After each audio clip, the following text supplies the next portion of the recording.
Chegou a hora, Brasil! Nosso último pão da classe do ano. Ana Karenina, de Lev Tolstói. Lê Tolstói. Escritor favorito de Tatiana Gama. Lindo, divo. Quero saber assim, ó, esse livro a gente falou a beça, todo mundo ficou empolvoroso. Então, tá? Tamo aqui, tamo junto. A ficha técnica de Ana Karenina. Maravilhosa. Ana Karenina, ele começou a ser publicada na revista O Mensageiro Russo. Não, eu não vou falar o nome da revista em russo, porque, por favor, né? Entre 1875 e 1877. Mas aí, o Tolstói deu uma briga, assim, com o editor dele. O final nunca foi publicado na revista. Eu adoro isso. Depois, entre 1877 e 1878, ele foi publicado como obra completa, romance. Ele publicou isso aqui no século XIX, esse rapaz. Esse livro polêmico ele publicou no século XIX. Ele tem 7 adaptações para o cinema. A mais famosa é com a Keira Knightley, né? A primeira foi em 1915. A Karenina também teve, não sei falar isso direito, tá? Um problema com português de linguagem. Foi eleita a melhor frase de abertura de romance. Todas as famílias felizes são iguais, as infelizes são cada uma a sua maneira. É a melhor frase do mundo, né? E é a primeira frase do livro. É a primeira frase do livro. O Tolstói ele é um cara assim, eu no início do século XIX, se eu não me engano, você viu a data de nascimento de Tolstói? Ó, gente, mas se ele tava na faculdade em 1844, então ele deve ter nascido assim em 1820. Nasceu em 1828. Caraca, sou muito boa de conta. O Tolstói foi um cara bem diferenciado, bem peculiar. Fofo. Tolstói, ele chega uma época da vida dele em que ele doa todos os bens dele e vai viver assim, vai viver do que a terra dá. Era o equivalente a um duque, se eu não me engano. Ele era de uma família tradicionalíssima da Rússia. E ele é, sem dúvida alguma, um dos maiores escritores do século XIX. Virginiano, 9 de setembro. Claro, né? Pra fazer isso aqui, só um virginiano, né? Pra lembrar todos os nomes, todas as coisas. Mas quem fazia a revisão era a Sofia. Mulher de Tolstói. E eu li em algum lugar, mas eu não sei se é verdade, que ele sempre quis colocar o nome dela como colaboradora e Ela não deixaram. quis. É. Pelo menos, né? Porque o Nabokov, a mulher fazia tudo e A mulher não podia traduzia botar. os livros dele e ele falava que tradução tinha que ser feita por homem. Sempre morou na Rússia, ficou na Rússia lá. Um cara bem peculiar, eu achei... eu nunca tinha lido, tá? Ana Karenina. A gente não precisa te contar o enredo, né? Precisamos. Ana Karenina é a seguinte história. A Ana Karenina, ela é casada com o Karenin. Para quem viu o filme, o Didiló. Tava feio. Que também estava em Miseráveis, né? O Didiló não tava não, segura essa daí, que ele nunca esteve em Miseráveis. Quem ele é? Você tá confundindo ele com o Jean Valjean, que no caso é o Wolverine? Você confundiu o Didiló com o Wolverine. Perdão, gente. Esse é o plot máximo, né? Que ela é casada com o Karenin, ela conhece o Vronsky é como? Lelecão da Leleski da Rússia do século XIX, pegador, jogador, só queria saber das putaria, mas aí eles têm um caso, ela engravida. Se separa. Ela se separa do Karenin, mas... Casa com o Vronsky. Ela não chega a casar com o Vronsky. Não chega a casar, mas eles moram juntos, né? Sim, ela vai viver com ele, mas eles não casam, até porque até o final quase do romance ela não dá o divórcio pro Karenin. Justíssima, verdade. Porque o Karenin queria divorciar dela, mas ela não queria se divorciar do Karenin porque ela não queria ser uma mulher divorciada, porque ela não queria ser uma pária. E esse é o grande dilema do livro, né? Porque ela não consegue se encaixar na sociedade por ela mesma, depois que ela assume essa vibe Vronsky da vida dela. E ela passa a ser completamente rejeitada pela sociedade, enquanto ele não. E esse é uma... Nem ele, nem o Karenin. Não, nem ele, nem o Karenin, justamente. E, claro, existem várias sub-histórias maravilhosas no livro, né? Tem a história do Lev e da Kitty. Da Kitty, eu gosto da Kitty muito. A Kitty... O irmão dela, que eu não lembro o nome dele, Straskis, com a esposa, né? Com a esposa. Acho que é Steve. Acho que é, com a esposa, que também é uma história maneira. Tem até árvore genealógica, a edição da Kozak tem árvore genealógica. Essa edição é da Companhia das Letras, foi lançada esse ano, tá? É uma nova edição com uma retradução, mas é o mesmo tradutor da Kozak Naif, Rubens Figueiredo, é um cara que traduz Tolstói, não é um estudioso de Tolstói, mas traduz Tolstói, e ele retraduziu. No início tem um pouquinho dele muito interessante sobre a tradução dele.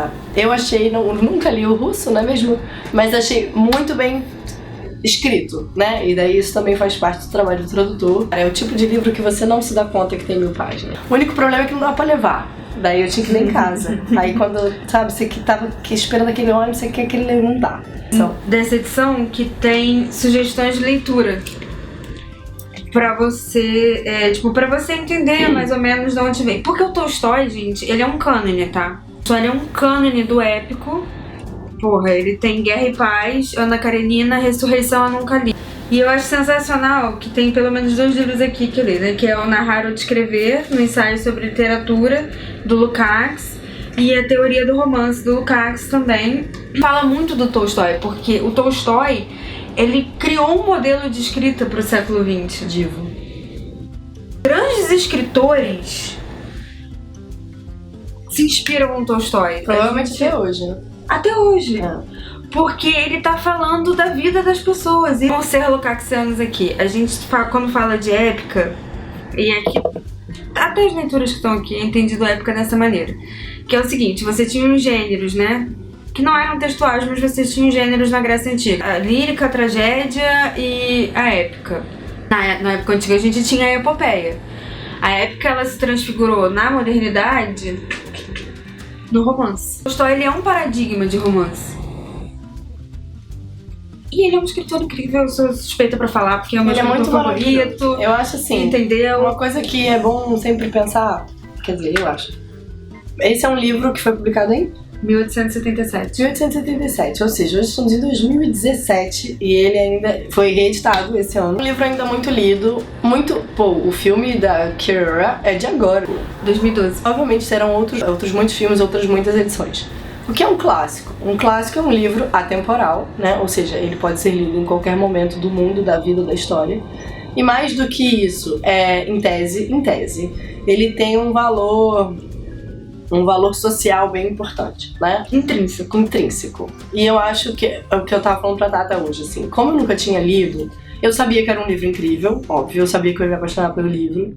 Mas mais do que isso, eu não sabia o quão revolucionário foi o Tolstói. A gente assiste o filme, claro, todo mundo já assistiu esse filme, né? Mas é um filme muito atual, né? É americano, é Hollywood. Você não entra naquilo, você sabe que é Ana Karenina. Quando você lê isso aqui, a gente fez um vídeo sobre a Revolução Russa mês passado, você vê o quão revolucionário ele é. Primeiro, até hoje, os homens russos são muito famosos pela violência doméstica com suas mulheres. E ela é uma mulher da alta sociedade que se apaixona por outro rapaz e o marido dela dá o divórcio pra ela. Só aí eu já achei revolucionário. Ela vai viver com o cara, sei lá, ela foge com ele, né? E ela não consegue sobreviver à ideia de que ela está sendo rejeitada socialmente. Eu acho muito revolucionário pra mim, porque a gente entra na cabeça dela e por muitas vezes eu queria dizer, amiga, vai viver a vida, sabe? Mas você fica nervosa junto com ela e vê como ele, a mim, foi assim que eu entendi. Ele faz uma crítica muito profunda à sociedade machista, muito. Sim, porque ela é um homem no século XIX. Ela tem, a Ana Karenina, ela tem um paralelo, né? Que é o Stiva. Sim. Que é o irmão dela, né? Que vive traindo a esposa. O livro começa assim, né? Ele começa falando que ele pegou a preceptora. E o livro começa com ela indo à casa do irmão pra resolver a situação. E é muito bonito e triste o diálogo que ela tem com a cunhada, porque a cunhada fala, Ana, eu tô muito triste, tô muito chateada, eu sou apaixonada pelo seu irmão. Olha a vida maravilhosa que você tem, olha o casamento maravilhoso que você tem. E daí ali ela já começa a pincelar pra você que não é bem assim. E é muito interessante que ela foi resolver a situação. Ela foi até a casa do irmão resolver a situação. E me deu a entender que as mulheres são muito fortes nesse romance, todas elas. Em tese, né, a gente lê muita coisa na internet pra vir falar, né? E daí tem muitas resenhas assim, o clichê da mulher que largou o marido perfeito pra ficar com caralho. Não sei se é bem isso. Não, é sobre a hipocrisia. Eu não concordo, exatamente. É sobre hipocrisia social. Eu acho que é meio que nem num casmurro. Claro que a traição e a situação do amor é fundamental, porque faz parte do enredo, mas não é sobre isso que ele tá falando, não. Eu acho. Ele tá falando sobre hipocrisia. Como se ela, caso ela tenha primeiro, ninguém fala do irmão dela. Ele não é julgado a priori porque ele traiu os votos de casamento dele porque ele comeu a preceptora. Muito pelo contrário, é sempre justificado. Que a mulher dele tá gorda, que a mulher dele tá isso, que a mulher dele tá aquilo, que ela tem... A Ana justifica, né? Que ela tá cansada, porque ela tem 365 filhos. Ele pode deixar de desejá-la. Mas a Ana, ela tá sempre sendo colocada numa posição em que ela é errada, porque em teoria o Karenin é um cara do caralho. Mas porque ele é um cara do caralho, não necessariamente ela tem que estar atraída por ele. Claro. E eu acho mais engraçado que assim, ela tinha um casamento bom até ela conhecer o Vronsky. E em teoria, deveria ser dado a ela o direito de poder largar o Karenin e falar: a gente teve uma boa corrida até aqui, vamos viver a nossa vida agora, você vai ser feliz no seu canto, eu vou ser feliz no meu. E não é isso que acontece. Não há fofocas, por exemplo, com relação ao irmão dela que traía a esposa. Chega no ouvido do Karenin porque começa a ser fofoca do comportamento dela com o Vronsky. Muito antes dela pensar em separar do Karenin. Aí tem a famosa cena das éguas lá, em que ela não consegue esconder. Essa cena, gente, sério. Qualquer um que trabalha com romance já leu algum texto em que essa cena é descrita. É uma cena cânone, é uma cena clássica, uma cena paradigma, em que você usa o símbolo pra comunicar, mas o símbolo não se encerra em si. Tem uma parada lá, até que o Lukács fala, narrar ou descrever, é que é justamente isso. Não basta você descrever, não basta você trazer, só simplesmente falar. Você tem que transformar, que realmente o Lukács, ele tá certo quando ele fala do Tolstói, ele tá narrando. E é dessa maneira que ele consegue trazer os acontecimentos para a existência humana. Não adianta você falar. Falava, por exemplo, muito mal do Zola. Ele chega a falar do Cortiço aqui, que eu esqueci do Luiz de Azevedo. Sim, o Cortiço do Luiz de Azevedo, porque para ele não basta você descrever a situação. Você tem que transformar o símbolo em experiência. Em algumas leituras, a égua é a Ana Karenina, porque ela é muito forçada, ela é forçada de todos os lados, porque ela tem as obrigações sociais dela. Sim. Ela sabe que se ela separar do Karenin, ela vai ter uma existência em que ela vai ser uma pária, mas ao mesmo tempo tem o Vronsky lá puxando as rédeas, porque ele a quer pra ela. E ela quer ficar com ele. Eu acho maravilhoso que ela consegue o que ela quer, em tese, né? Ela não se divorcia, mas consegue fugir com o Vronsky, viver com ele. Ele era... eu lembro de uma das cenas que me ficou na cabeça, que uma das amigas, eu não me lembro quem foi, se foi a Kitty, não, acho que foi a cunhada dela, que foi visitar ela, porque ninguém mais visitava ela, e se impressionou com a quantidade de vestidos que ela trocava, que ela tinha uma vida muito luxuosa e que aquilo não tinha nada a ver com a vida que ela tinha antes. Então, de alguma maneira, ela conseguiu o que ela queria. Ela conseguiu não estar com o marido dela, estar com o Vronsky, mas a que custo? E eu acho que tem uma coisa muito forte de você romantizar o amante, idealizar o amante, né? Quando ela era casada, quando ela conheceu ele lá no trem, ela não parava de pensar nele. Daí passa toda a situação que ela tá conversando com as pessoas, começam a lembrar dele, pensar nele, ele é o cara. E ao mesmo tempo, quando ela consegue ficar com ele, porque ele reclamava que ela ficava muito com ele, né? Ele queria ter a vida dele independente. Então eu acho que tem uma coisa da romantização da relação, que como toda relação também é muito real. Então não adianta você fugir com o seu amante, né? Você precisa lidar com essa consequência. E a consequência dela era a consciência dela. Me incomodou o fato de ter sido um homem que escreveu, né? Porque geralmente me incomoda a gente, assim. Mas isso não é importante, porque ele é tão sensacional e eu acho que ele conseguiu abarcar toda essa sensação dela, que provavelmente era a sensação de um monte de mulher daquela época, da convivência dele, que eu achei maravilhoso. E o final é incrível, né? Que todo mundo sabe, né? Não vou falar não, mas tu sabe. Deveria todo saber. mundo sabe, né? O final é incrível, porque ela não consegue vencer essa batalha contra ela mesma. Não soube bancar isso até o final. E não é uma crítica, não tô achando que ela tá errada, mas... sei lá. Que é bem isso que ele não falou, não é que ela larga o cara bom pra ficar com um canalha. Se fosse ela largar o cara bom pra ficar com um canalha, beleza, ia chegar um momento em que pronto, ok, percebi que era um canalha, segui o meu baile. Mas como ela tá dentro de uma série de circunstâncias sociais, ela não consegue simplesmente fazer isso. Ou ela é desalmada porque ela larga os 2 filhos. Tem os filhos. Porque... ou ela então é uma puta porque ela largou um homem que nem Karenin pra ficar com Vronsky. Ela é uma idiota porque ela ficou com Vronsky. Os caras são sempre santos, não importa o que eles fazem. Todos, né? Karenin então parece que é um deus, né? Karenin nada pode fazer de errado. Eu achei bem interessante. Daí eu tava lendo uma matéria no BBC que que o Tolstói ficou em depressão profunda quando terminou Ana Karenina, acho que ele tinha 50 anos. E antes ele já tinha escrito Guerra e Paz, né? Né? Acho que sim. Acho que sim. E ele deu uma declaração de que Guerra e Paz não valia de nada, que o que valia pra ele era Ana Karenina, ele entrou em depressão profunda. Acho que ele morreu bem depois, acho que ele morreu bem velho, né? Ele morreu em 1910. Então é bem velho. Com quase 90 anos. E daí ele teve toda essa questão com a igreja, né? Ele foi expulso da igreja, ele foi excomungado. Foi excomungado. Ele foi identificado como anarquista politicamente. Ele é um cara bem peculiar. Ele era bem diferenciado, esse moço Lev Tolstói. Gente, tem um filme, eu acho que é A Última Estação de Trem. Porque ele morre em uma estação de trem, tá, gente? Mas aí ele não morre até a esposa dele chegar, tá, gente? Ele tá morrendo e fica Sofia, chama a Sofia, eu quero a Sofia. E a Sofia foi. Sofia foi. Tem o filme A Última Estação. É sobre isso? É, sobre os últimos anos da vida do Tolstói. E é sensacional. Se for aquilo mesmo, né, que era sempre ela tentando, não dá pra fazer isso, tem que trabalhar. Ele era assim, ele é um cara que realmente viveu pelos ideais dele. É uma pena que ele não viu a Revolução Russa, né? É uma pena, né, bicho? Se não tivesse saído, vai ver se não tivesse saído pra peregrinar, se tivesse escutado Sofia, vivia mais 7 anos de ver a Revolução Russa. Só um minutinho, gente. Esses cachorros que latem não estão no meu porão. Eu não torturo cachorros. Nem criança. Eles aparecem muito nos nossos vídeos. Mas é porque eu tenho uma vizinha que ela mora num apartamento e tem 3 cachorros grandes.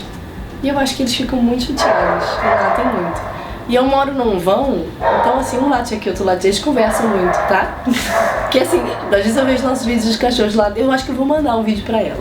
Eu vou falar, amiga, olha o que tu tá fazendo. Hoje é domingo, anjo. Então só pra avisar, porque daqui a pouco vão denunciar nós aí. Então é isso. Ele é muito cotidiano, né? Ele é enorme, ele conta. Eu acho que ele continua sendo muito atual. Muito, puta merda. Por isso que ele é um clássico, porque ele é realmente atemporal. Eu não concordo que todos os clássicos sejam atemporais, não. Eu acho que tem uns clássicos aí que já podia não ser mais clássico. Mas esse aqui não. E eu acho que é um clássico que pouca gente lê ainda.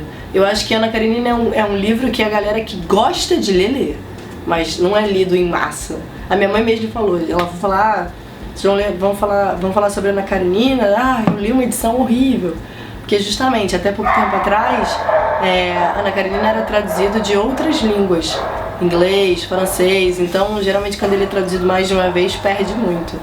E essa edição é da Kozak, acho que a da Kozak foi a primeira a ser traduzida direto do russo, que é por esse rapaz Rubens Figueiredo. E eles republicaram essa edição, que tá mais em conta do que a Kozak, infelizmente, porque a da Kozak é linda e maravilhosa, mas não importa, desde que você leia uma boa edição, é sempre melhor optar por edições que foram traduzidas do idioma original, tá? Então, por isso ele é muito mais claro do que qualquer outra edição, certamente. Beleza? Fala pra gente o que você pensou de Ana Karenina, o que você achou que ele tava falando, o que ele queria dizer, tá? E compartilha com a gente. Ó, acabou. Panda Clássicos 2017 acabou. Mas somos inquietos. Absolutamente. 2018 a gente vai ter um projeto de Panda Clássicos. Continuamos com o nosso projeto. A gente vai tentar falar mais de mulheres, porque nos demos conta que só falamos de homens. Nosso primeiro... Rufem os tambores. Eu queria dizer, fulano, coloca uns tambores aqui. Mas o fulano vai ser a gente mesmo, que é a gente querida. Que vem então, provavelmente fevereiro. Fevereiro. A gente vai ler Virginia Woolf, que vocês pedem enlouquecidamente. Mrs. Dalloway e Orlando. Beleza? Vai ser o nosso primeiro Panda Clássicos de 2018. A gente também vai fazer um Panda Clássicos Brasil, porque necessitamos. E o primeiro livro do Panda Clássicos Brasil vai ser Lima Barreto, que foi assunto agora da Flip desse ano, que a Lilian Schwartz lançou um puta de um livro sobre ele. E a gente vai ler Lima Barreto, O Triste Fim de Policarpo Quaresma, tá? Que é um puta de um clássico. E a gente tá pensando quais mais. A gente quer ler Ariano Suassuna, Machado de Assis. A gente vai ler Úrsula, sim, que a Alessandra mandou pra gente, diva maravilhosa. Você não deve saber do que eu tô falando, mas você precisa saber que é o primeiro livro abolicionista do Brasil, que foi escrito por uma mulher maranhense. Então a gente vai falar sobre esse livro também. E a gente quer fazer um Panda Clássicos arco-íris. A gente quer fazer um Panda Clássicos LGBT. LGBT. A Tata vai fazer essa seleção, eu só vou assinar, porque não tem condição de opinar. A gente quer fazer muitos projetos esse ano que vem, pra gente abranger o maior número de pessoas, porque agora a gente já consegue ver o que vocês curtem, né? Então a gente quer também abranger vocês e a gente, e acho que vai ser muito bacana. Então, próximo Panda Clássicos, Virginia Woolf, Orlando e Mrs. Dalloway. Brasil, 3 filhos de Policarpo Quaresma e Barreto. E LGBT a gente vai te contar depois, tá? A gente vai colocar tudo no Instagram, vamos fazer assim? Segue a gente, canal Pandamônio lá, a gente vai botar tudo lá. Nós. Beijo.